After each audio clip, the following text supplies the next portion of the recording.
Albuquerque police rushed to rescue a family with two young children believed to be held hostage after being smuggled into the U.S. Having dealt with an increase in the discovery of these illegal operations in homes all across the city, police typically know what they're walking into.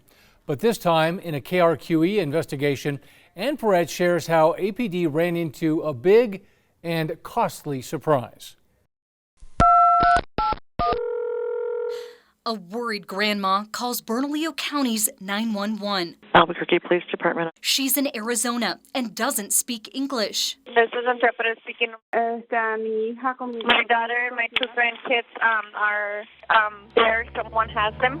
They're in Albuquerque. Through the translator, she tells the dispatcher her daughter, 10-year-old grandson, 6-year-old granddaughter, and niece traveled from El Salvador to the United States and are now being held hostage by the people who smuggled them across the border.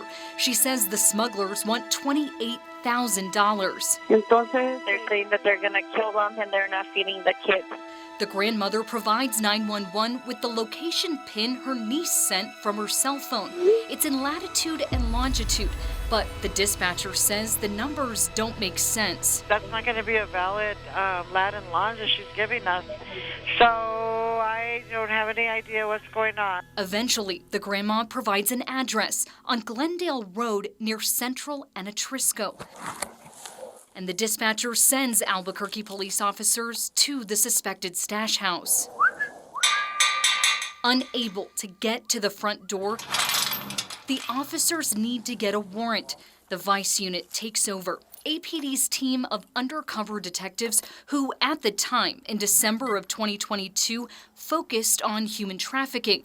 They get this warrant based on the location the grandma provided, allowing the team to break the gate and get to the front door where, after a search of the property, they soon discover something ain't right. The location was not accurate. Oh, you guys are drawn down, guns pointed at me, bro. APD's Vice Unit explains to the ticked-off homeowner they woke up at 2 a.m. The reason why we're here, we are looking for 4 females that were kidnapped and basically held hostage. They acknowledge it's the wrong home and share how to get his gate fixed. And I think we're good, man.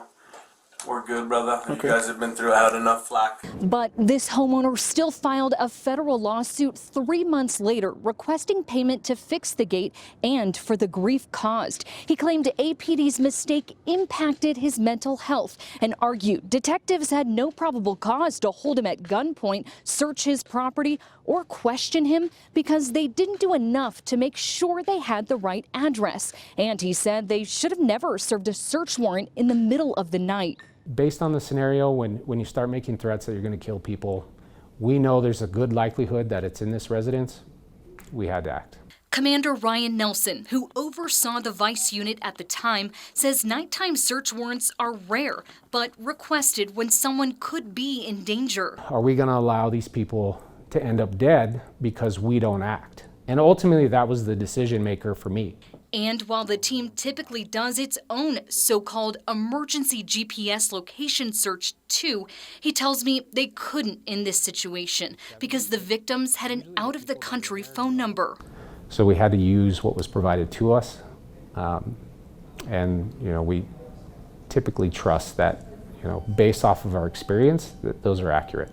And while it wasn't this time, it turns out they were close, just off by about 130 feet.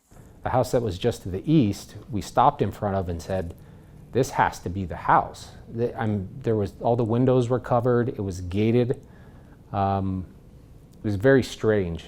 But strange isn't enough for a new search warrant, so Commander Nelson says they planned to continue investigating.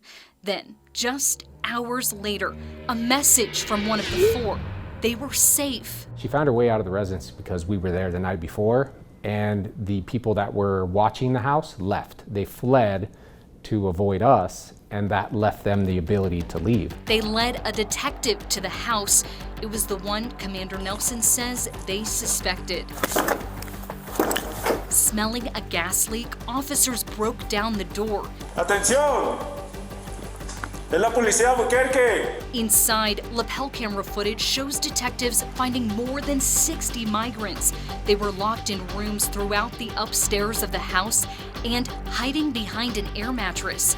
Outside, Es okay, está aquí para ayuda, okay? No problemas, okay? Está bien, okay? Es okay, está bien. Siéntate. we hear one detective repeatedly reassure them they're now safe. They just all want water, son of a gun.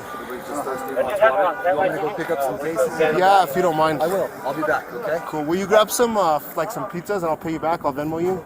He also gets blankets. It sounds like most of them have family here. The ones who don't, or we can get them onto the Shelter. The shelter, yeah. And allows them to use his phone to let their family members know they're okay. The entire team really wants to do the right thing and help people.